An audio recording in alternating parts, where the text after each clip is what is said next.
Today, the Matt Walsh Show. According to exit polling data, the issue that may have ultimately swung the election was not the economy or immigration, but the trans issue. According to exit polls, swing voters were most concerned about putting a stop to Kamala's radical trans agenda. Also, the FEMA official who was fired for telling her team to skip homes with Trump signs is now speaking out. She says FEMA is lying. This was not an isolated incident. And today in our Daily Cancellation, I'm tragically forced to cancel the Daily Wire's own Ben Shapiro. He has left me no choice. All of that and more today on the Matt Walsh Show.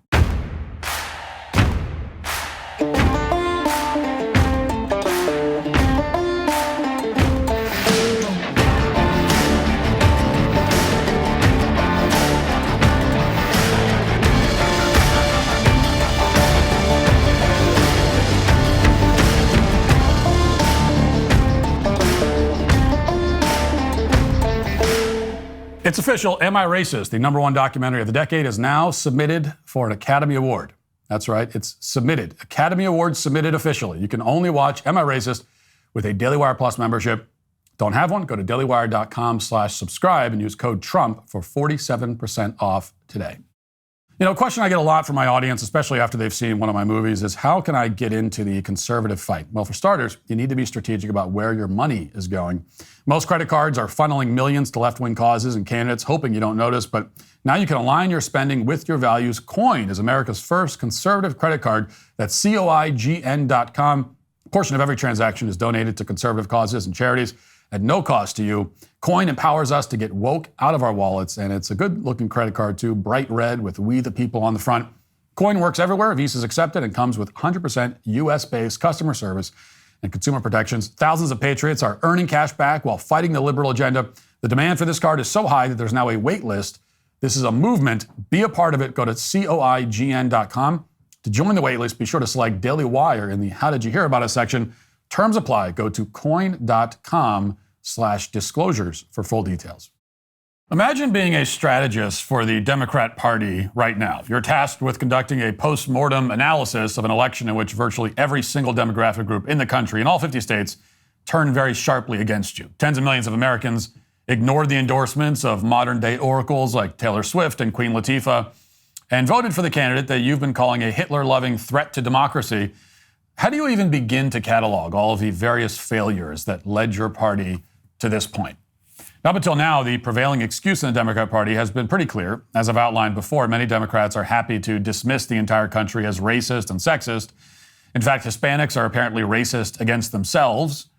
This is the kind of theory you come up with when you don't want to actually talk to Hispanic people or be anywhere near them for that matter. But you have to find some way to explain why they might want to build a wall and enforce the law, so you conclude that they must hate themselves.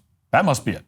At the same time, there is at least one Democrat-aligned group that seems to be taking a different and more serious approach. And I'm talking about something called Blueprint, which I hadn't heard of until a day ago. But Blueprint describes itself as a vital tool that can help Democrats win elections in the future. This is a left-wing group that basically tries to craft messaging for the DNC. Now, over the past week, Blueprint has employed pollsters and strategists to figure out how Democrats lost so badly on Election Day. They've been tasked with sifting through the wreckage to identify what caused the implosion. And what they found is pretty remarkable. Even given all the endless polls and analysis that we've been subjected to this month, this one stands out. And I hadn't seen these results until Charlie Kirk pointed them out the other day in a post on X.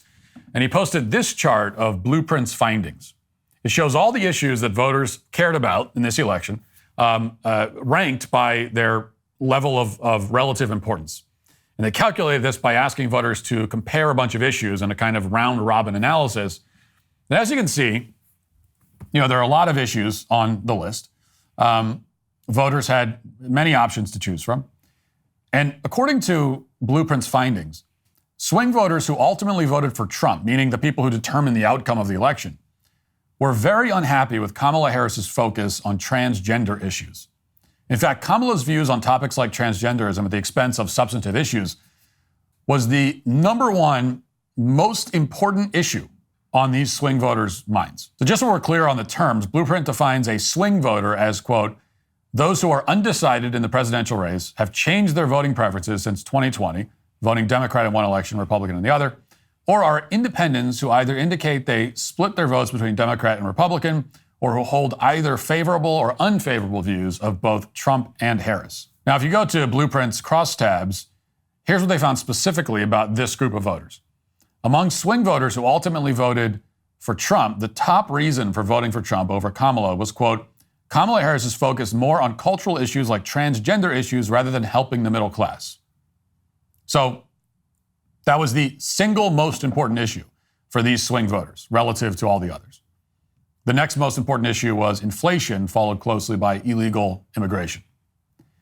Now, this is a finding that if you had floated it as a possibility prior to the election, probably would have gotten you laughed out of the room. But now that Democrats realize that most voters think they're crazy, they're finally talking about it. Democrat-aligned pollsters are openly recognizing that transgenderism, including the associated government policies that have been championed by trans activists in the Biden-Harris administration, is a massive problem for the Democrat Party.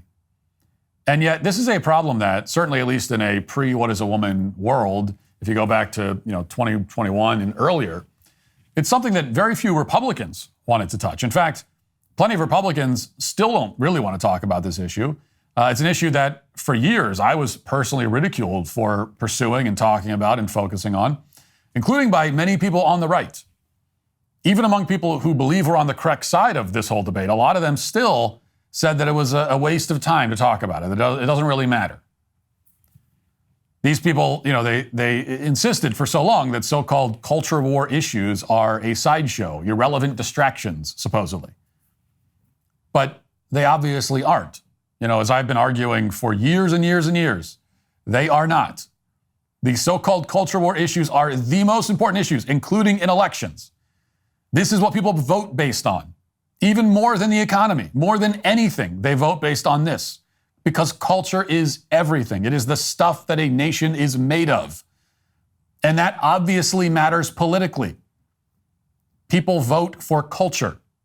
People don't just vote based on candidates' personalities or even on specific proposals and policies. They vote for the country they want to live in. And now a critical mass of those voters have decided that they don't want to live in a country that can't even define the word woman. Now, to be clear, this result isn't saying that transgenderism was at the top of voters' minds all by itself.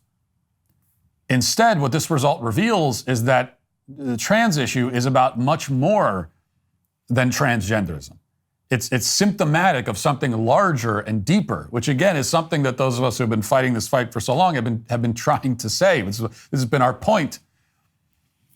Voters see the trans agenda as an assault on truth and on basic common sense, which is exactly what it is. It's a destructive set of beliefs that serves only to derail human progress while harming a lot of people, including the country as a whole. Trans ideology requires that Americans affirm what is not true and reject objective reality on the theory that this is somehow the more humane and compassionate approach. But there's nothing humane or sustainable about lying, especially when the point of the lying is to obscure something as fundamental and unavoidable and immutable as human biology and human nature. If you tolerate lies about that, you will tolerate lies about anything. If a white guy wants to identify as black, then you can't object. If a politician wants to claim that crime is down when it's really not, you can't complain about that either. If the government wants to claim that the economy is doing fine when no one can find a job or afford groceries, then you got to shut up and just take it. Because once reality is subjective, you can't communicate anymore in any kind of meaningful way, much less fix problems. All you could do is spiral further and further down into insanity. Trans ideology is built on the premise that we all have our own truth, that there is no objective reality or universal truth that we are all a part of and expected to acknowledge. And if we accept trans ideology, then we have accepted that premise. And if we accept that premise, we have tacitly accepted every other left-wing premise because now we have no basis to deny any of it. We cannot call anything untrue. Now there is nothing that can be called untrue, which also means that there's nothing that can be called true. This is the fundamental reason why the fight against trans ideology matters and has always mattered. It's the case that some of us have been making for many years, even against the objections of our own side. which is easy to forget about that now. But again, if you go back, to me, it was just yesterday, it seems like, that talking about this is going to provoke a large number of people on your own side to tell you to shut up and stop talking about it because it doesn't matter. But now the voters see it and agree, and it's one of the main reasons why Democrats were just obliterated in the election. Now, the Trump campaign, to its credit, understood that this issue would resonate with the voters. That's why they released this ad, which we played during the campaign, but we'll play it again because it may have been the single most effective ad in the entire campaign. In fact, it may be one of the best ads ever produced by a political campaign. Seriously. Watch. Kamala supports taxpayer-funded sex changes for prisoners. Surgery. For prisoners. For prisoners. Every transgender inmate in the prison system would have access. It's hard to believe, but it's true. Even the liberal media was shocked Kamala supports taxpayer-funded sex changes for prisoners and illegal aliens. Every transgender inmate would have access. Kamala's for they, them. President Trump is for you. I'm Donald J. Trump, and I approve this message. Easily the most effective ad that Trump has ever run in his entire political career, and one of the most effective political ads of all time. And all the numbers tell us that. That's not just my opinion. I mean, all the data tells us that. Now, when she spoke to Fox News in the only hostile interview she participated in during the entire campaign, Kamala was asked directly about this ad. She had the opportunity to disavow all this nonsense. She could have admitted that it was a terrible idea to use taxpayer money to fund sex changes for illegals or for anyone else. She could have acknowledged that people can't change their gender or pick their pronouns. She also could have laid out a clear definition of the word woman, which is a pretty important word to define, especially when you're running to be the first woman president. She could have done any of that. And it would have upset some people on her own side, but it would have, to a large extent, mitigated the most effective attack against her if she had just been willing to admit that she understands human biology. In other words, Kamala had the opportunity to do what the African tribesmen did when I spoke to them in What is a Woman?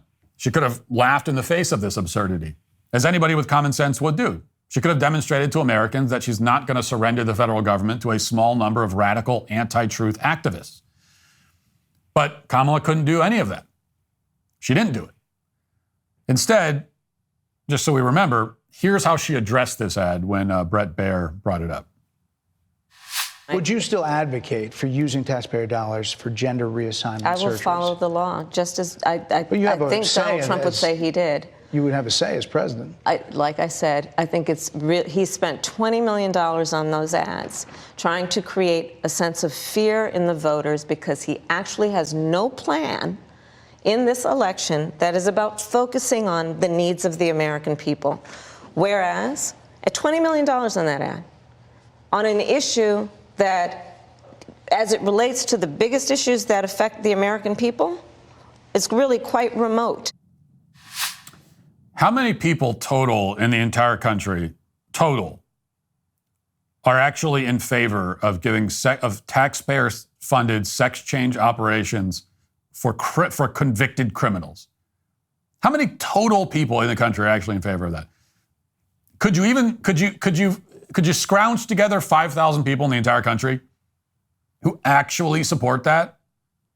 I think that'd be difficult. And so it is the far fringiest fringe of her radical base that she allowed herself to be held hostage to.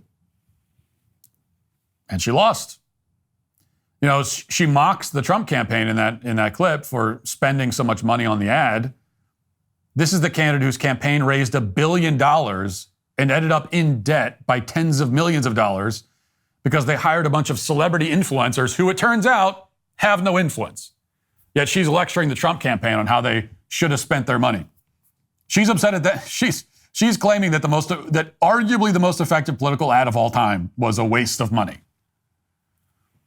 Maybe the Trump campaign should have gone out and gone bankrupt in order to get Megan Thee Stallion to twerk on stage. That strategy obviously worked out so well for Kamala. And then Kamala goes on in the clip to dismiss the whole issue as unimportant. She claims that Americans don't really care about all this stuff, but they do. They care about it because they care about the truth. And they care about the truth because if you don't have that, literally nothing else matters. Already there are some signs that left-wing media is coming around ever so begrudgingly to this reality, maybe. This was Joe Scarborough, for example.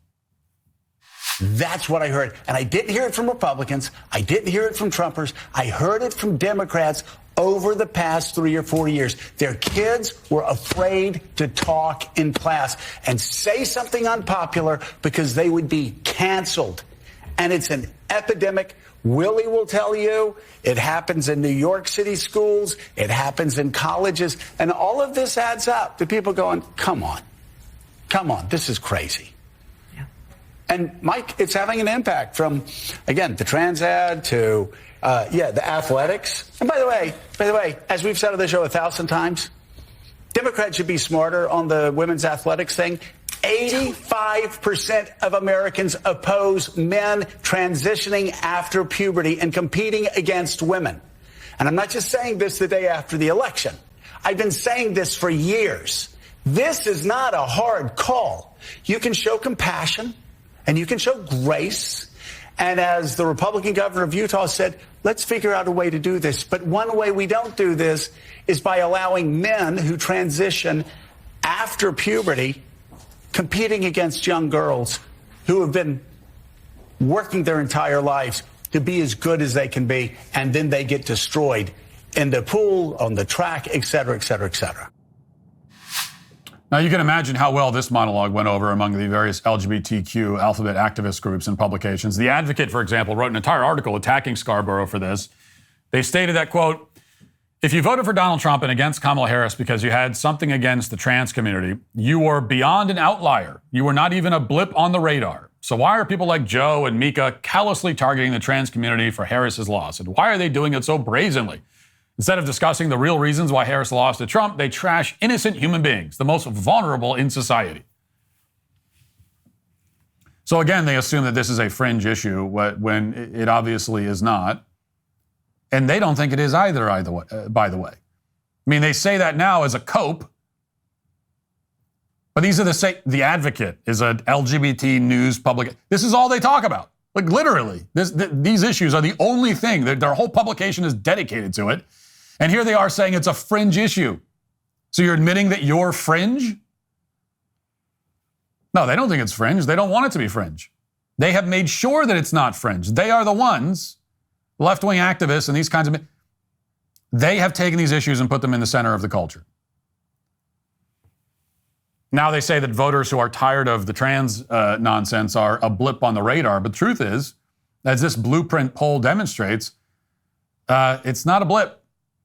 Americans don't want to affirm lies anymore. They are tired of having their culture held hostage by these people. Doesn't matter how much you try to berate these voters for, quote, trashing innocent human beings or whatever. Something is either true or it's not. Affirming the truth is not trashing anyone. It's the bare minimum necessary to ensure that society can continue to function. But on CNN, they still haven't come around to this realization. Instead, they just hosted a live on-air struggle session after a guest pointed out that Americans don't like the idea of boys competing in women's sports. Watch.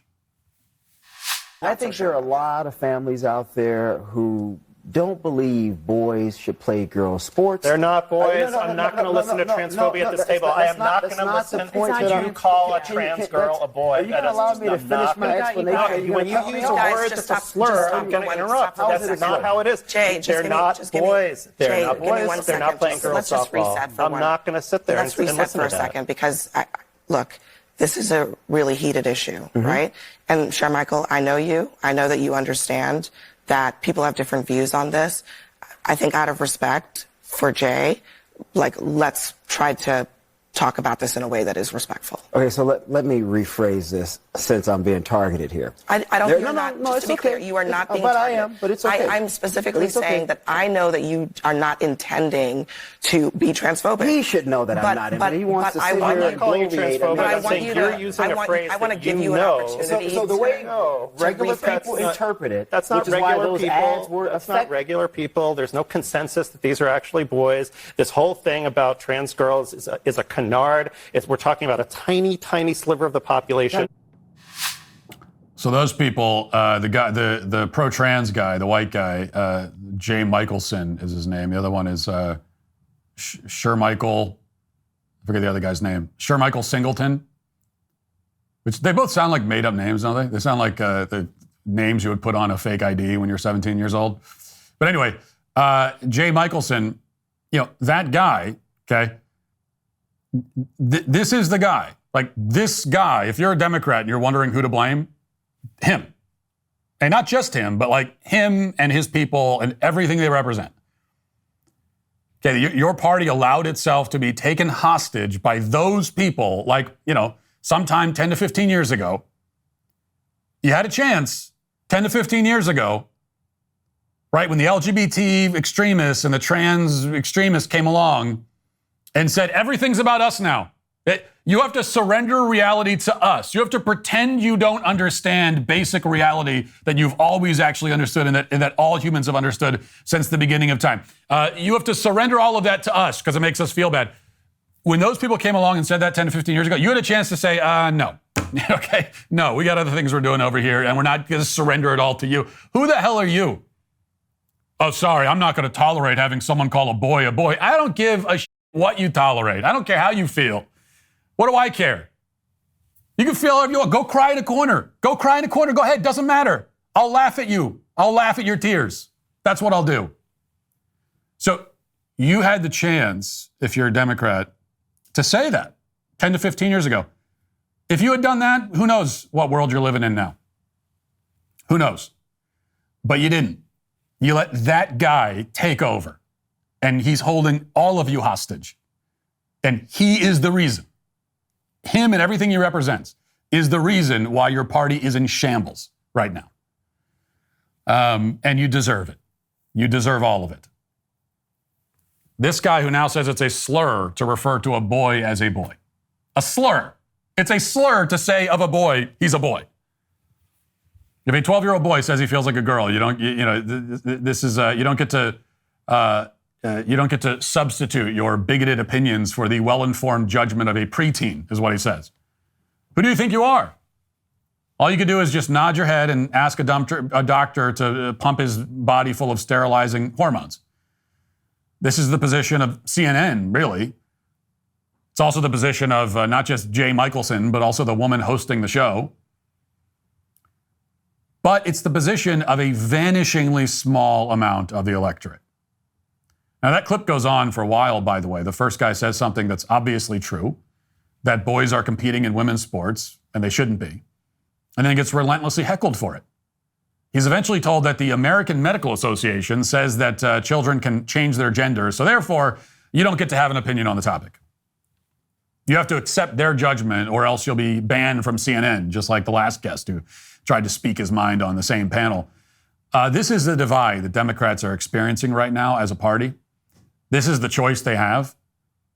They can either choose to acknowledge reality, or they can double down on this, on these absurdities and falsehoods. And if they go with the absurdities and falsehoods, then they're going to keep haranguing Americans, calling for censorship and screaming at an audience that rapidly is becoming non-existent. Whatever they decide, it's now clear that voters have made up their minds. On Tuesday, swing voters decided that affirming reality is the single most important issue in this country. Nothing is more important than the truth. Nothing can be. This is the political victory that we've been seeking from the moment we began fighting the deranged excesses of gender ideology several years ago, and now it's here. But as long as the left keeps pushing it, the fight will continue. Now let's get to our 5 headlines.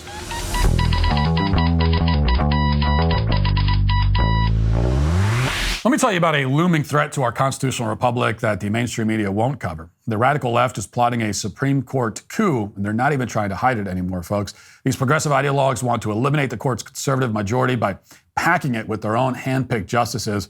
It's not court reform, it's a blatant power grab to get the outcomes they want. You know, we've already seen their playbook: made-up ethical attacks on justices, illegal protests at their homes, and open threats from so-called representatives. It's Venezuela-style court packing. Would spell the end of judicial independence and the rule of law as we know it. But hey, who needs checks and balances when you can have a rubber stamp for your radical agenda? But there's hope. First Liberty is leading the charge to protect the Supreme Court from this radical plan. They're fighting to preserve the legitimacy of the court and the separation of powers that safeguards our freedoms. Here's what you need to do. Go to supremecoup.com/Walsh. That's supremecoup.com/Walsh to learn how you can help stop the left's takeover of the Supreme Court. The future of our country is quite literally in your hands. Go to supremecoup.com/Walsh today. So this just popped up as we started recording. I haven't even listened to the clip yet, but this is Marnie Washington, the FEMA official who was fired for telling her team of aid workers to avoid homes with Trump signs. The big story the Daily Wire broke, we talked about yesterday in the opening monologue. She just did an interview where she claimed that actually this is not an isolated incident, as FEMA has alleged. She says that this was apparently standard operating procedure, and that FEMA did the same thing in North Carolina. She did this, told her team to avoid Trump supporting homes in Florida. She's saying that no, this actually happened in North Carolina. Let's listen to the clip. Stating that I was fired. They all alleged that these actions were made on my own recognizances and that it was for my own political advances. However, if you look at the record, there is what we call a community trend. And unfortunately, it just so happened that the political hostility that was encountered by my team, and I was on 2 different teams during this deployment, they just so happened to have the Trump campaign signage. FEMA always preaches avoidance first and then de-escalation. So this is not isolated. This is a colossal event of avoidance, not just in the state of Florida, but you will find avoidance in the Carolinas. Senior leadership will lie to you and tell you that they do not know. But if you ask the DSA crew leads and specialists what they are experiencing in the field, they will tell you. Demand for FEMA to give you those incident reports. Wow. Wow. Not a surprise. Not a surprise. I mean, I said yesterday when we talked about this that I obviously don't believe that this was an isolated event. I don't believe that this woman took it upon herself to do this on her own recognizance, as she would put it.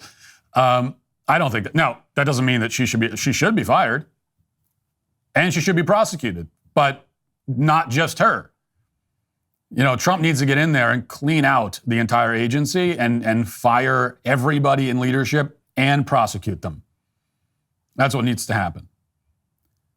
But I totally believe what she's saying here because it's the only thing that makes sense. It's the only thing that makes sense. And she's saying she has evidence of it. I'm sure she does. This would be an easy thing to prove. And I think it will be proven, but it never made any sense. I mean, the fact that this was put, like I said yesterday, it's put so casually in writing in a list of just standard, most of it's standard tips like drink a lot of water, you know, wear a jacket if it's cold or whatever. And then just thrown in there in the middle of it, not even like at the top of the list or the bottom, but just in the middle. Oh, and avoid Trump homes with Trump signs. It very much reads like, it reads as though it was not the first time that it had ever been written down or that instruction had ever been given. Like it reads like this is just a standard thing that they say all the time. And that's what she's saying. And that tracks, I would say. It tracks that this is what they were doing. And so this is a massive, massive scandal. I mean, this is a massive scandal, obviously. And FEMA has put itself in a position where now, you know, they can't really offer any other excuse. They kind of missed their opportunity to come up with some other excuse. Not that there could be an excuse. clearly. Like, there could not possibly be a valid excuse for denying disaster aid to homes with Trump signs. Clearly, that's a constitutional violation, and there could not possibly be any. It's like the most basic constitutional violation. This is everyone is supposed to be equal under the law, and this is a denial of that basic human right. So there couldn't be a good excuse, but whatever they missed their only chance to come up with some kind of excuse because they've just denied that it's happening. They said this is the only time. And then when it comes out that, no, this has happened all over the place. It happened in North Carolina. It's been happening Trump's entire term. What are they going to say now? They can't circle back around and say, oh, yeah, well, but here's the reason. You already lied.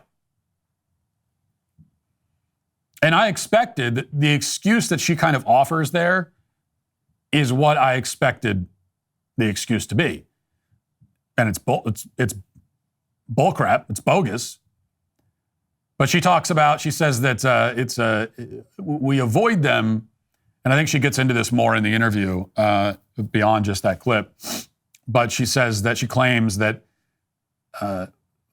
sometimes the homes that have Trump flags or Trump signs would be hostile to FEMA workers, and so they just avoid them altogether.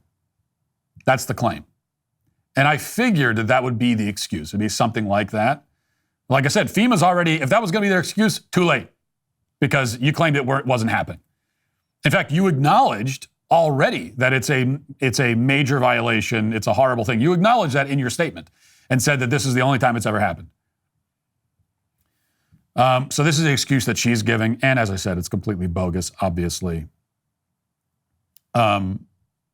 You can't just assume, that based on someone's political affiliations, that they're going to reject your aid. And even if they do reject it, okay, well, give them the option to reject it. Was there an epidemic of Trump supporters physically assaulting FEMA workers? No, there wasn't. Because if that was happening, we would have heard about it, okay? We would have heard about it. We'd see the videos. It'd be all over the place. We didn't hear about one case of that happening. Not one. Because of course that didn't happen. Now, Trump supporters may be skeptical of FEMA workers. I am too. Doesn't mean you're going to assault them or accost them. And the other thing also is that if that's what you're worried about, if you're worried that Trump supporters are very skeptical of FEMA and have a certain hostility to FEMA, okay, well, this isn't going to help that situation. So you think there's a certain segment of the population that's hostile to FEMA workers, and your way of solving that is to deny them disaster relief? Well, it turns out they had every reason. Okay, if there was hostility to FEMA officials and FEMA workers, turns out there was every reason for them to be hostile to them. I think it's fascinating that she talks about community trends. That's an interesting one, isn't it? She says, well, sometimes there are community trends that mean that a certain community is unsafe. Oh, so we can start talking about community trends now, can we? We can start denying people critical aid, or we can stop, sending people into communities to help them if there's a trend of that community being maybe, having hostility, being dangerous. I don't know. I don't know if that's logic that Marnie Washington wants to pursue very far. I don't know about that one.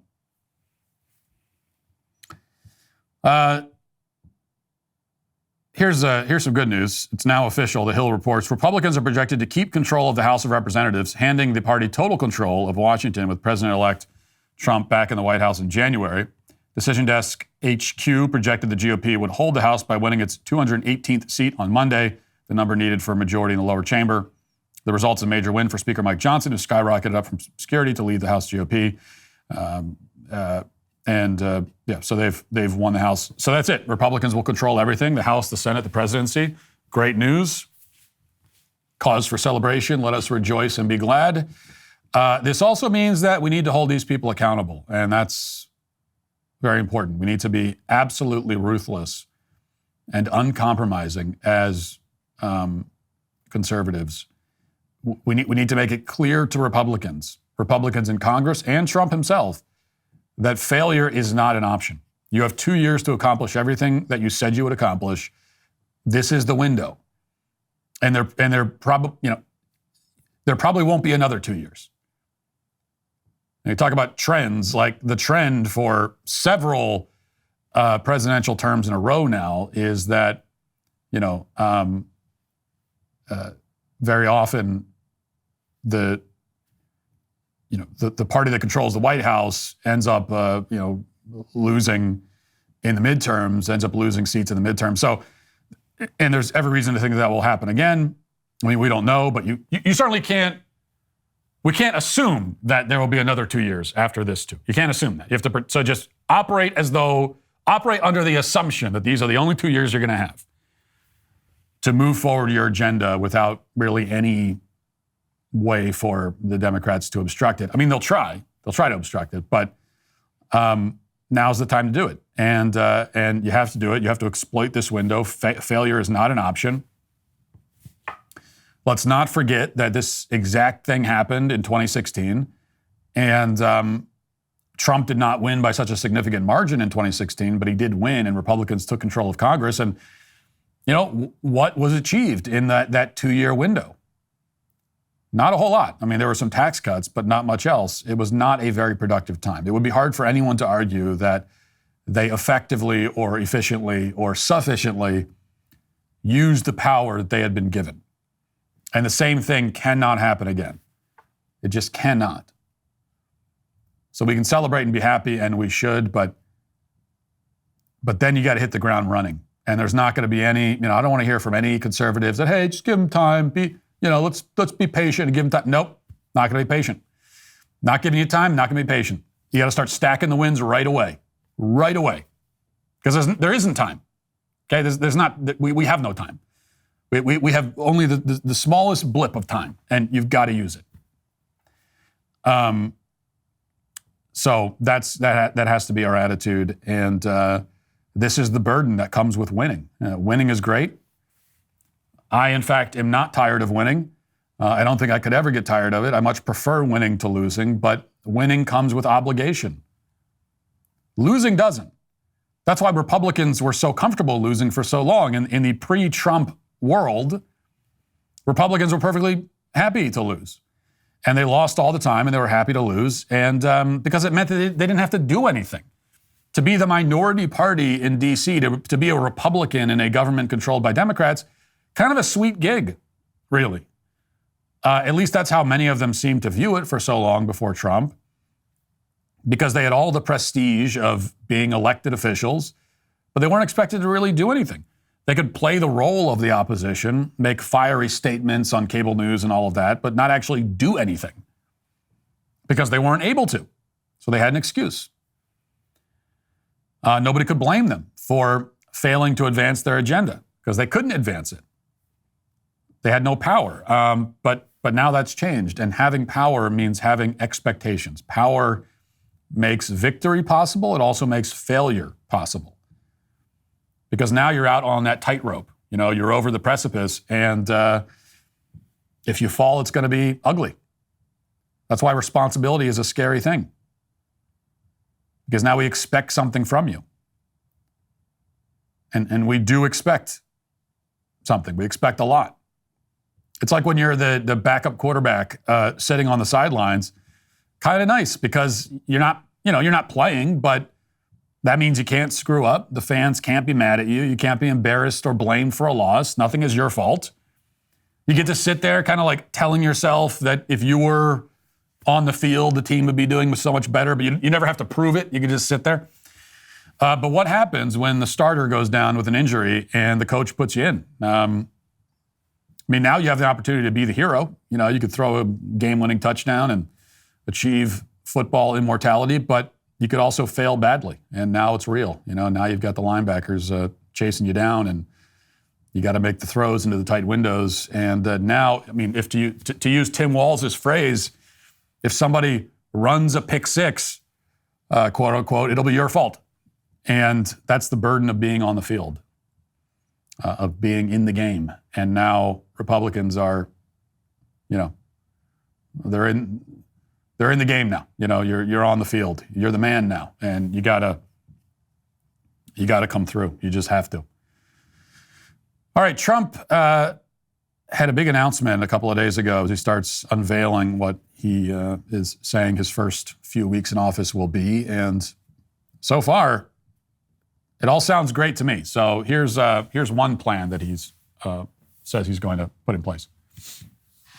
And one other thing I'll be doing very early in the administration is closing up the Department of Education in Washington, D.C., and sending all education and education work and needs back to the states. We want them to run the education of our children because they'll do a much better job of it. You can't do worse. We spend more money per pupil by 3 times than any other nation, and yet we're absolutely at the bottom. We're one of the worst. So you can't do worse. We're going to end education coming out of Washington, D.C. We're going to close it up, all those buildings all over the place, and you have people that in many cases hate our children. We're going to send it all back to the states. All right, here we go. I mean, this is how you start exploiting the opportunity and stacking wins, and this would be a massive win. Absolutely earth-shattering, really, truly. And I'll tell you why shutting down the Department of Education would be so hugely significant. I mean, you know how I feel about the Department of Education itself. I've made that very clear. The department has been a disaster for the education system. It's been a disaster for our children. It is a statistical fact that kids became less educated, less equipped to succeed in the world, less intelligent, less competent after the department was established. That's a fact.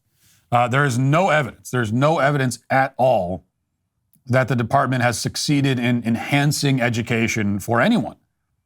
There is no marker you can point to say, oh, well, they've succeeded there. There's lots and lots of evidence going the other way because this thing is a monstrosity that needs to be annihilated, and I really, really hope that Trump actually does it. But there's another great advantage to doing this,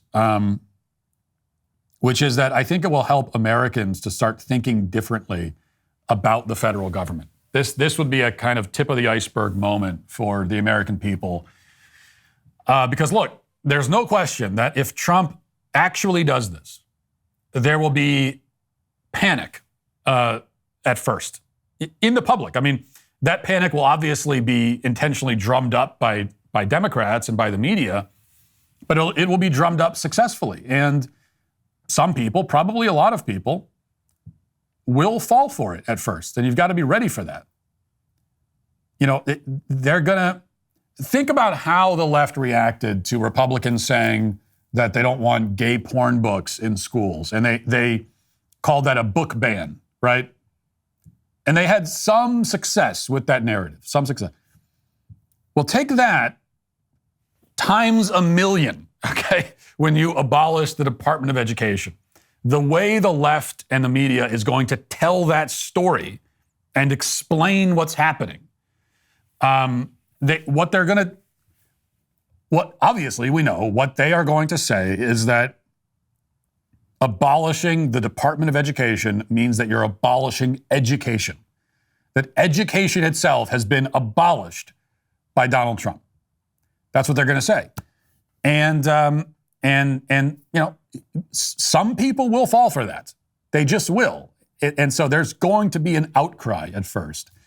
And I would assume that I'm not saying anything that the Trump himself and that the upcoming Trump administration doesn't already know. But you know, that's baked in. It's like, all right, you're going to do this thing, and it's going to be a huge. I mean, you haven't seen anything like it in terms of the back. And Trump's seen a lot of backlash, but this is just, you're going after one of the most sacred of sacred cows for these people. And then the Department of Education itself is full of like hundreds of bureaucrats who you're going to take their job away. I'm glad you will. Don't get me wrong. Absolutely make them unemployed. I think that's fantastic. But they are not going to be happy. And some of these people are powerful. Some of them are well-connected. And so, yeah, it's going to be a whole thing. It's going to be a whole thing, all right? Just to to put it in very specific terms. It's going to be a whole thing. But here's the good news. There's going to be all this panic. Oh my gosh, she's abolishing it. And then everything will be fine. Then all of the panicked people will see that the department was abolished, and here it is a year later, and everything's fine. It's like they didn't even notice. If not for the media screaming about it, they wouldn't have even noticed. Nothing in their lives or in their kids' lives has changed at all. Nothing at the school has changed. Okay, they're going to be told that, well, if you shut down the Department of Education, it means that the schools are shutting down. And a year later, it's like, oh no, the schools are still open. Schools are fine. Everything's fine. Nothing's changed. Literally nothing has changed. You will not even notice. It does not change anything. Not change for the worse, anyway. It'll change some things for the better, but even those changes will take time to really settle in. Those changes are not going to be immediately obvious. So really, at worst, it won't change anything. And if you can get rid of an entire department of the federal government and it won't change anything on the ground at all, well, then that department should not exist. That's reason enough to get rid of it. So that's what's going to happen. And I think, the left is going to keep screaming about it forever. But I think most voters, we got to be realistic. I mean, people are not stupid, but we have to be realistic, and we realize that there's a certain, portion of people who are susceptible to falling into these kind of mass panics. We've seen it time and time again, and this is going to be another one. But eventually you snap out of it, and they're going to snap out of it, and they're going to see that, well, wait a minute. Everything's fine. Like, it's fine. My kid's still going to school, and everything is all the same as it was before. Hasn't hurt us at all. And then maybe you start thinking, wow, well, if we didn't need the Department of Education in order to have a functioning education system, then what else don't we need? My gosh, can we have a clean environment without an environmental protection agency? Could that be possible? Can we have secure transportation without a Transportation Security Administration? And what exactly does the Department of Homeland Security do? Didn't we have a pretty secure homeland prior to its invention in the 21st century? Yes, there was 9/11, but did 9/11 happen because there wasn't a DHS? Is that the reason it happened? What does the ATF do that isn't already done by like a dozen other federal law enforcement agencies? And so on and so on.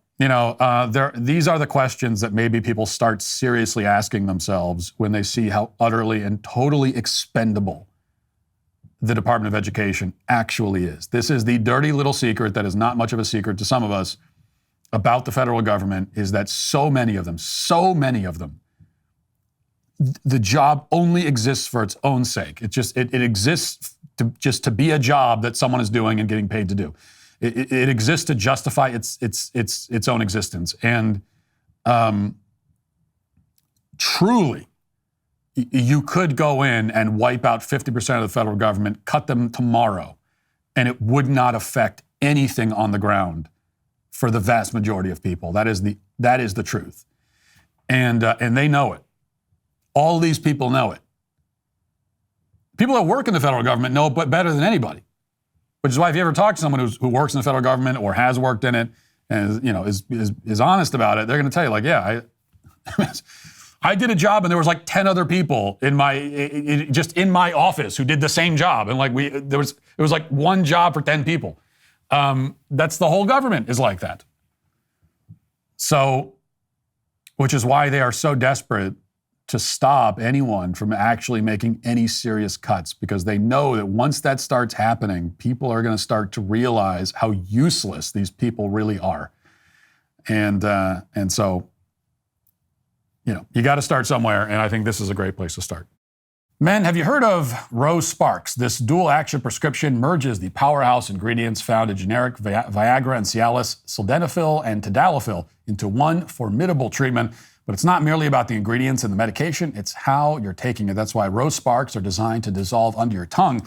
That's huge because dissolvable treatments hits your bloodstream faster than old school pills. Rose Sparks keeps you present with your partner instead of waiting for a pill to work. Rose Sparks leverages the benefits of sublingual administration, meaning the tablet dissolves under your tongue. This method allows for fast absorption directly into the bloodstream, bypassing the digestive system. The result, quicker onset of action, reducing the wait time typically associated with traditional pills. Plus, tadalafil, the active ingredient in Cialis, lasts in the system for up to 36 hours. So when the mood is right, you'll be ready without another dose. To get $15 off your first order and to find out if prescription Rose Sparks are right for you, connect with a provider at ro.co/Walsh. That's ro.co/Walsh for $15 off your first order. Compounded drugs are permitted to be prescribed under federal law but are not FDA approved and do not undergo FDA safety, effectiveness, or manufacturing review. Only available if prescribed after an online consultation with a provider. If you haven't heard, Am I Racist?, the #1 documentary of the decade, is now officially submitted for an Academy Award. That's right, it's Academy Award submitted. That has to mean something. No need to wait for a nomination or even a win. You can see what all the buzz is about right now on Daily Wire Plus. Use code TRUMP and we'll take 47% off your new annual membership on top of that. With that, you'll get access to the movie, a special deleted scene that didn't make it into the theaters, and bonus behind-the-scenes footage showing how he pulled off one of the greatest trolls in history. But the only way to watch this Academy Award-submitted hit comedy is with a Daily Wire Plus membership. Go to dailywire.com/subscribe. Use code TRUMP to get 47% off your new annual membership today. Now let's get to our daily cancellation.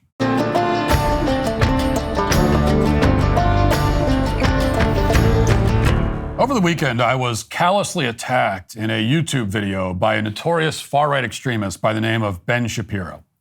Ben waged this brutal cyber assault against me because of a recent video of mine where I listed the top 5 most overrated movies of all time. And Ben decided to issue a rebuttal to my list, even though I explicitly say at the beginning of my original video that my list is incontrovertibly correct and is not up for discussion. Did Ben not hear that disclaimer? What part of not up for discussion did you not understand, Ben? Now, there's not enough time for me to explain my list in detail again. You can go to that video and hear for yourself. Just to briefly summarize, the top 5 most overrated films of all time, as declared by me and by science, are Shawshank Redemption, Toy Story, The Dark Knight, the entire Marvel Cinematic Universe, and all of the Star Wars films, including and especially the originals. Now, some people have speculated that the whole reason I made this list and singled out those particular movies was solely to troll Ben Shapiro. That is the wild conspiracy theory floating out there on the internet. But I ask you this. Do I seem like the kind of guy who would take the time to record a video just to troll someone? Am I so petty and contrarian and immature that I would make a video designed solely to annoy and antagonize one of the owners of the company I work for? I think we all know the answer to that question. Now, today I want to respond to this unprovoked assault and onslaught from someone who I thought was a friend. I'm not going to even acknowledge his rebuttal to my points about Toy Story, Shawshank Redemption, Star Wars, or Marvel. Frankly, I'm so obviously correct about all those films that it would be almost insulting to the viewer for me to bother defending the point. My arguments were expressed so eloquently and presented with such striking lucidity and depth of analysis that it would be pointless to elaborate. It would be like asking Michelangelo to recreate the statue of David. He could do it, certainly, but why should he waste his time repeating himself? Instead, I'm going to focus only on Ben's response to my arguments against The Dark Knight. Ben is very fond of The Dark Knight. He talks about it all the time. He told me he watches the movie once a week and weeps each time. He didn't say that specifically, but I read between the lines. And the point is that he loves the movie, and that probably explains why his response on this movie in particular was so vicious and so hurtful. Watch. Number 3, The Dark Knight. Now, shut the f*** up. Once again, good film. It just isn't the masterpiece that people make it out to be. Without Heath Ledger's great performance, this movie wouldn't be remembered for anything in particular. Oh, you mean one of the key roles in the film is actually crucial to the film? Truly one of the stupidest arguments I have ever heard, Matt. Without the Academy Award-winning best villain in film history in the film, it's a different movie. I could do that with literally anything. You know, the New Testament without Jesus, not nearly as good. Like, take Heath Ledger out of it. What does anyone remember about this movie? Who cares about this movie except for that? It's great by Batman movie standards, but it's not great as a piece of cinema. And I thought my jokes were bad. Okay, first of all, Ben, please watch the language. Second, please watch the sarcasm. I would never stoop to being sarcastic. I expected more from you. Third, yeah, you really understood my argument, didn't you? I'm not saying that if you take the Joker character out of the film, it's not a great film anymore. That's not my point. You would be correct to point out that any film is bad if you take out its most compelling characters. That's not my argument. I'm saying that the Joker character is actually not that great. Heath Ledger's performance of the character elevates it beyond what it would otherwise be. The Joker in the script is kind of hokey and corny. The Joker that Heath Ledger creates in spite of the film and the script is compelling. I'll give you an example. One of the Joker's first lines in the film, I think his first line is, "Whatever doesn't kill you only makes you stranger." Okay? That is a bad line. That's just a bad line to have. That is not the kind of line you find in a cinematic masterpiece. In fact, that's the kind, if that line is in your movie, it's not a masterpiece. I don't care what else happens. Automatically, it's not a masterpiece. But Ledger managed to deliver that line in a way that disguised its corniness. Great actors can do that sort of thing. I mean, you could cast Daniel Day-Lewis in an elementary school Christmas pageant, and it would instantly be compelling and fascinating. But that wouldn't make it a great play. You know, the third grade teacher who wrote and directed the pageant is not suddenly a great playwright. Daniel Day-Lewis can elevate anything. So could Heath Ledger. Compare this to, say, Vito Corleone in The Godfather. Obviously, Marlon Brando's performance in the role is legendary, but the character was so brilliantly written and the film around him so incredible that it would have still been a great film with another capable actor in the role. The same cannot be said of The Dark Knight. Without that one performance, not the character, the performance, the film would not be remembered for anything, actually. Also, the Joker is not the greatest villain in cinema history. That title belongs unquestionably to Anton Chigurh in No Country for Old Men. He is both more menacing and more interesting than the Joker. There's not one scene in The Dark Knight that even comes close to matching even just the gas station scene in No Country for Old Men. And Joker in The Dark Knight never had one line that matches Anton Chigurh's immortal question posed to Woody Harrelson's character: if the rule you followed brought you to this, of what use was the rule? So he conveyed the Joker's philosophy far more effectively and in a much more clever way than the Joker ever did. Let's continue. How does the Joker wire an entire hospital with enough explosives to demolish it in 15 seconds without anyone noticing? This is a working hospital. People are in it 24 hours a day, 7 days a week. How did you wired the whole thing? It's not even just like one part of it explodes. The whole thing is taken down. Wait, that's it. That's his critique? His critique is like the practicality of wiring a building to explode? I mean, yes, that's correct. Gotham City's a show. They have a literal insane asylum where they keep people, and every 5 minutes people break out of the insane asylum. Also, has he been to a hospital recently? They're not really all that well run. I remember when my wife was in residency. Yeah, man. I mean, not that I would have committed a criminal act like the Joker, but I don't feel like it would have been that hard. You don't think it'd be hard to wire the entire hospital to explode? Do you know how many explosives will be needed to blow up an entire hospital? A lot.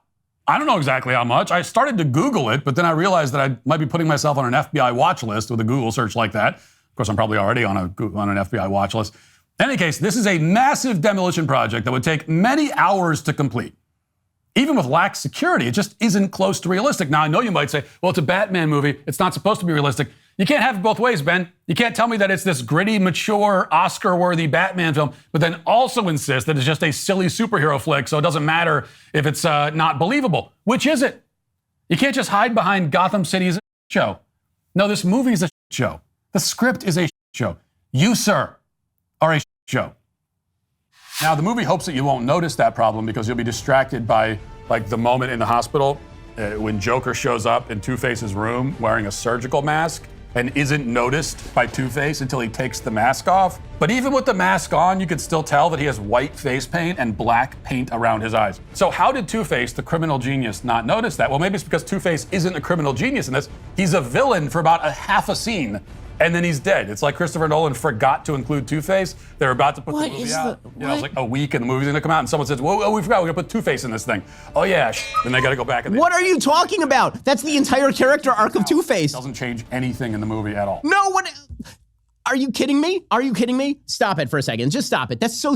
Oh, my God. Oh, my God. The entire plot point in the film is that Two-Face is supposed to be a representation of the fallen state of humanity, right? He goes from the hero to the villain. And the whole point is that all hopes for sort of cleanliness in Gotham City can be obliterated. And if you have too much of an idealistic view about what humanity is, which is what Harvey Dent has for most of the movie, then you end up falling, because once you fall, you really fall hard.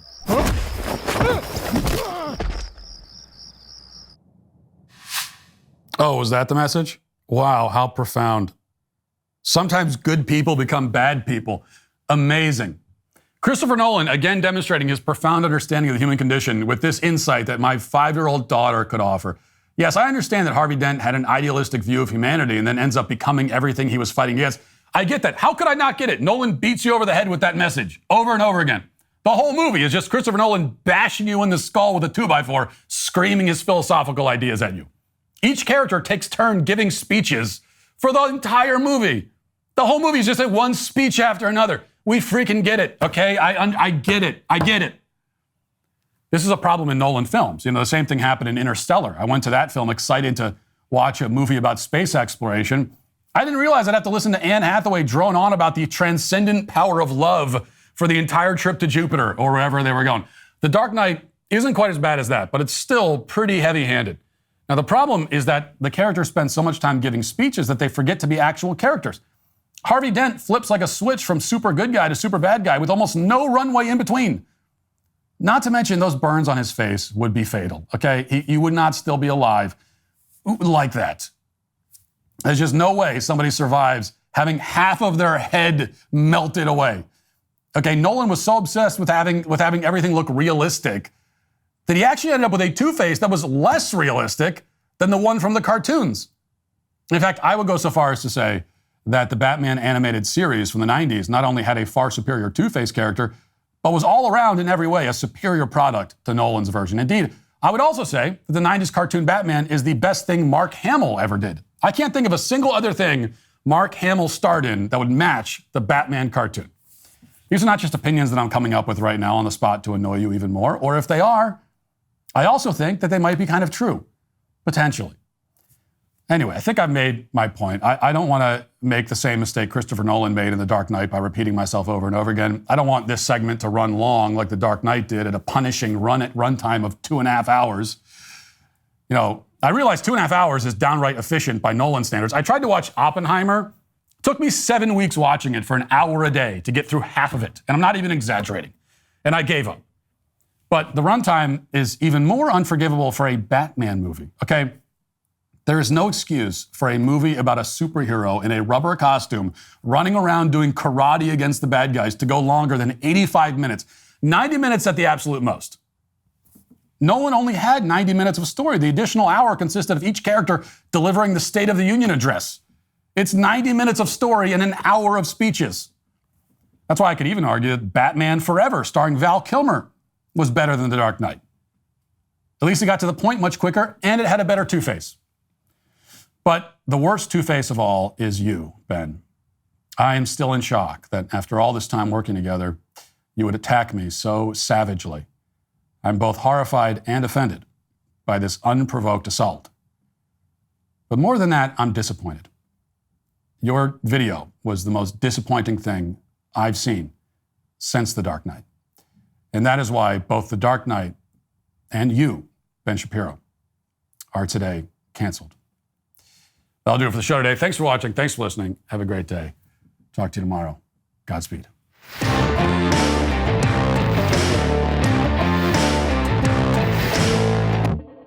John Bickley here, Daily Wire Editor-in-Chief. Wake up every morning with our show, Morning Wire, where we bring you all the news that you need to know in 15 minutes or less. Join me and my co-host Georgia Howe for daily coverage of all the biggest stories on Morning Wire.